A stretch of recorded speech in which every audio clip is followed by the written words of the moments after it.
آج کا ویڈیو میرے لیے تھوڑا مشکل اور یہ تھوڑا سا شاید لمبا بھی ہو جائے کیونکہ یہ کانسیپٹ بنانے کے لیے ویڈیو ہے۔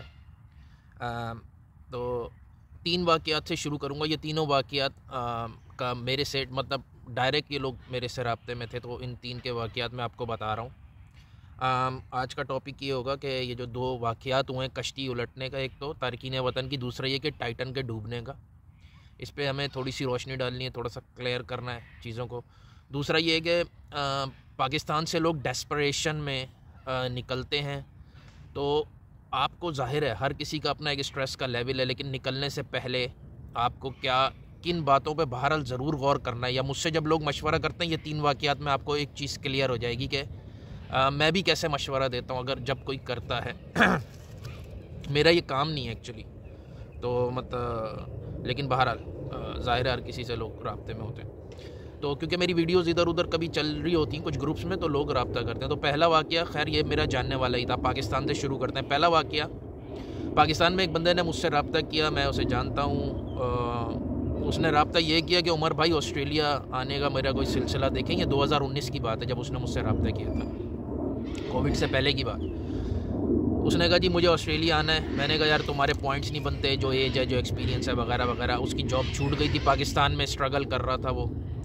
تو اس نے مجھ سے کہا، وہ جانتا تو تھا مجھے، لیکن اس نے کہا یار عمر بھائی برا نہیں مانیے گا لیکن میرے حالات ایسے ہیں یار، ایک بات کرنا چاہ رہا ہوں یہ وہ۔ ہاں بھائی بولو۔ یار عمر بھائی کوئی 1 نمبر 2 نمبر عورت، کوئی گوری کالی ٹیڑھی میڑھی اگر شادی کے لیے بھی مل جائے تو میں تیار ہوں آنے کے لیے۔ میں نے کہا کیا کہہ رہے ہو بھائی، تم تو آلریڈی شادی شدہ ہو یہ وہ۔ اس نے کہا میری بیگم آن بورڈ ہے، وہ تیار ہے اس بات کے لیے کہ میں جو ہے ایک شادی کر کے وہاں نکل لوں، اور پھر بعد میں جو ہے نا وہ جو بھی سلسلہ ہے سبھی کو پتہ ہے کہ وہ کیا ہے سٹوری۔ میں نے کہا یار ایسی گھٹیا حرکت کا کبھی سوچنا بھی مت، ٹھیک ہے۔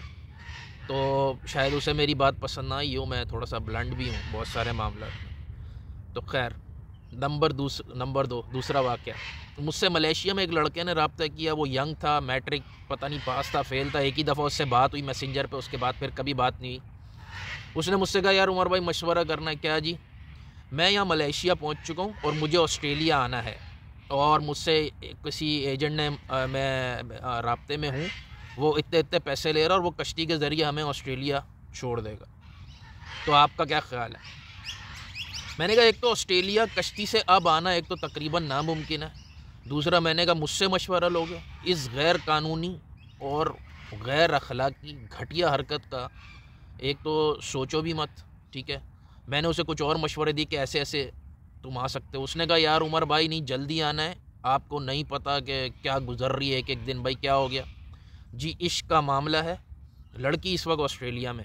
تو میں نے کہا بھائی تو لڑکی سے کیا وہ آسٹریلیا سے باہر آ جائے بھائی، کہیں اور مل لو تم لوگ۔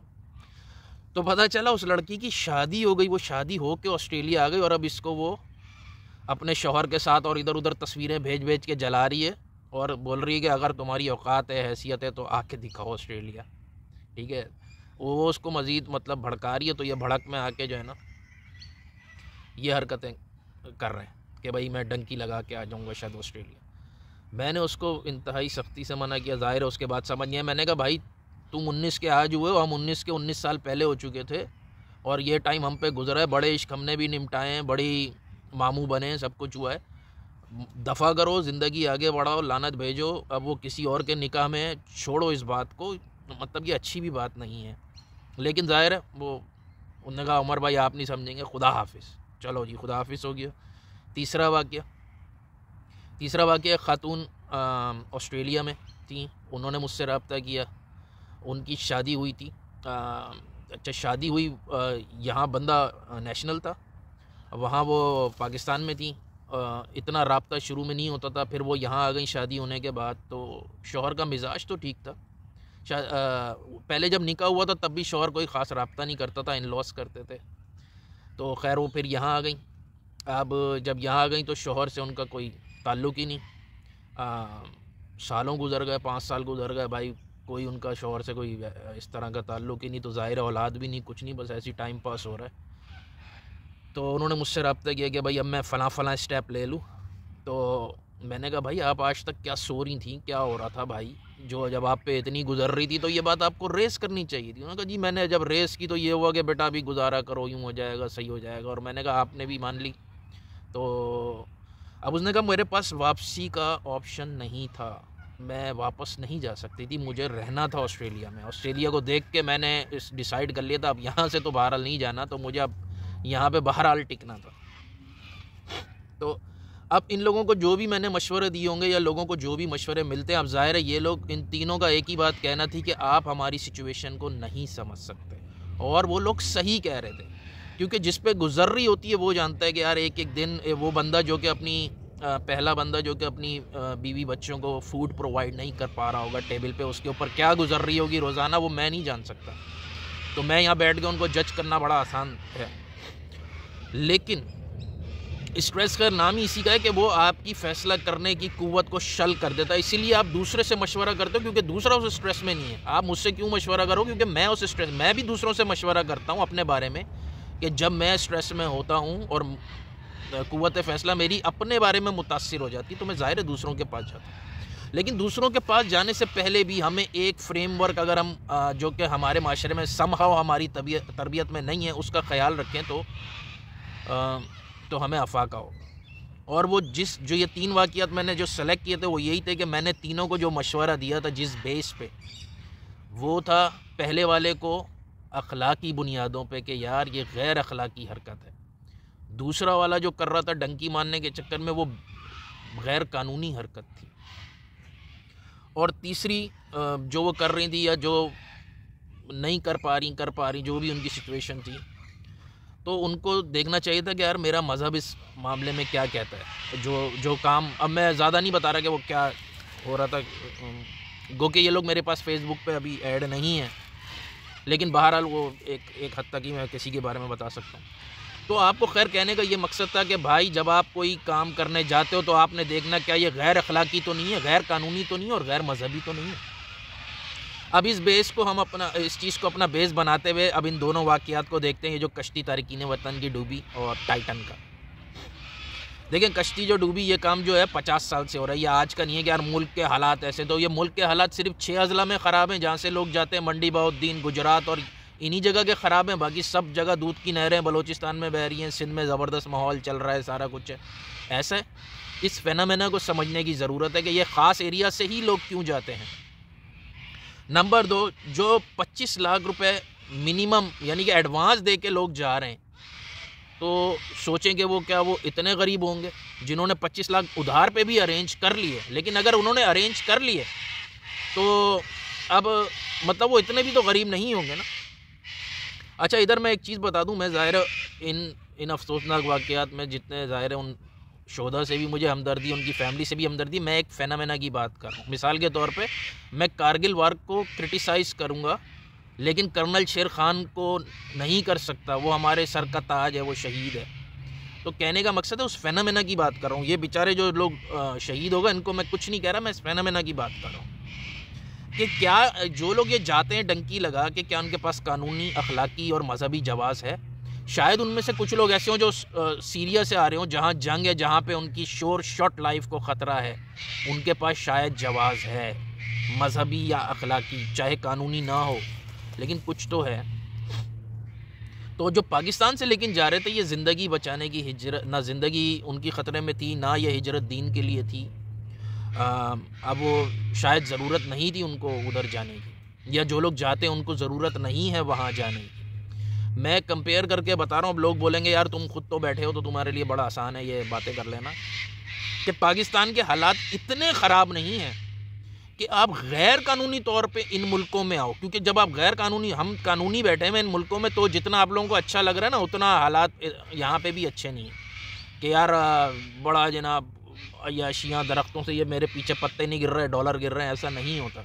خاص کر اگر آپ غیر قانونی جاؤ تو ان ملکوں کے اتنے حالات خراب ہیں, یہ میں فرسٹ ورلڈ کنٹریز کی بات کر رہا ہوں, کہ آپ کے اتنے حالات خراب ہو جائیں گے جو آپ کو پاکستان میں بھی اتنے نہیں.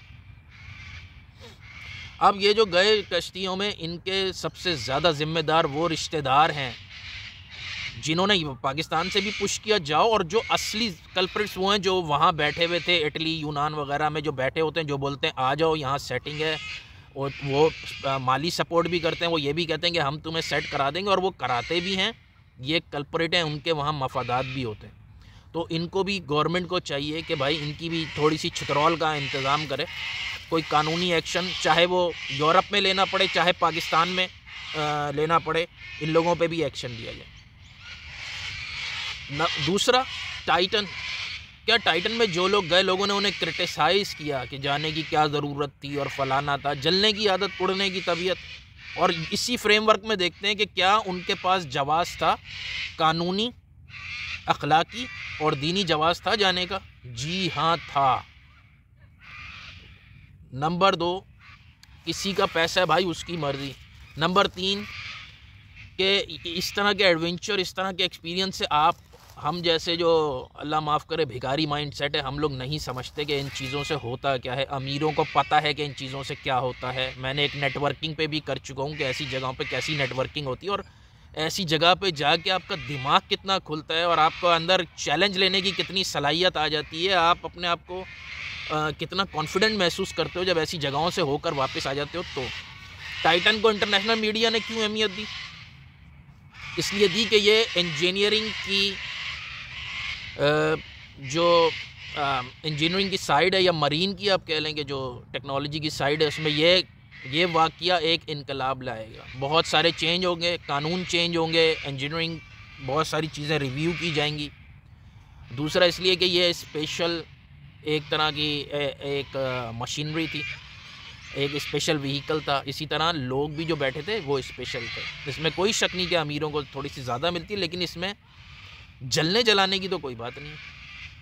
اصل میں ہمارے پاس بھی یہ بھی کلیئرٹی نہیں ہے. اسی فریم ورک کو لے کے ہم یہ کلیئرٹی لے سکتے ہیں کہ یار وکٹم بلیمنگ کیا ہوتی ہے، کون وکٹم ہوتا ہے. ایک بندہ کسی کے یہاں ڈاکے کی نیت سے گیا تھا اور اس کو کسی نے گولی مار دی، اب اس میں وکٹم وہ ہے کہ نہیں ہے، مطلب یہ ہمیں کلیئرٹی نہیں ہوتی ان چیزوں کی. اس پہ بھی ہمیں کلیئرٹی لینے کی ضرورت ہے. باقی تارکین وطن پہ یقیناً جو یونان کی اتھارٹیز نے کیا وہ دیکھنے سے ہی لگ رہا ہے، جس طرح وہ رسے سے کھینچ رہے ہیں کہ وہ جان چھڑا رہے تھے، وہ سیو کرنے کا آپریشن نہیں تھا، سیونگ کا آپریشن ایسے نہیں ہوتا. لیکن بہرحال ہمیں بھی اب سوچنا چاہیے کہ یار ہم لوگ کن چیزوں کو سپورٹ کرتے ہیں. جن چیزوں کو ہم سپورٹ کرتے ہیں کیا وہ قانونی، اخلاقی، مذہبی دائروں میں آتی ہیں؟ کیا ہم انہیں سپورٹ کریں؟ ہم تو الٹا ٹائٹن والوں سے جلتے ہیں، یعنی کہ امیروں سے جلتے ہیں. جو لوگ ٹیکس دیتے ہیں، یہ وہ فیملی ہے جس نے لوگوں کی کتنی خدمت کی ہے، کتنے لوگوں کو روزگار دیا ہے، کتنے لوگوں کا مطلب ان کے ہسپتال چل رہے ہیں. ہم ان لوگوں کو کرٹیسائز کرتے ہیں. تو جان ایلیا کے شعر پہ بات ختم کرتا ہوں کہ کیا تکلف کریں یہ کہنے میں، جو بھی خوش ہے ہم اس سے جلتے ہیں. اللہ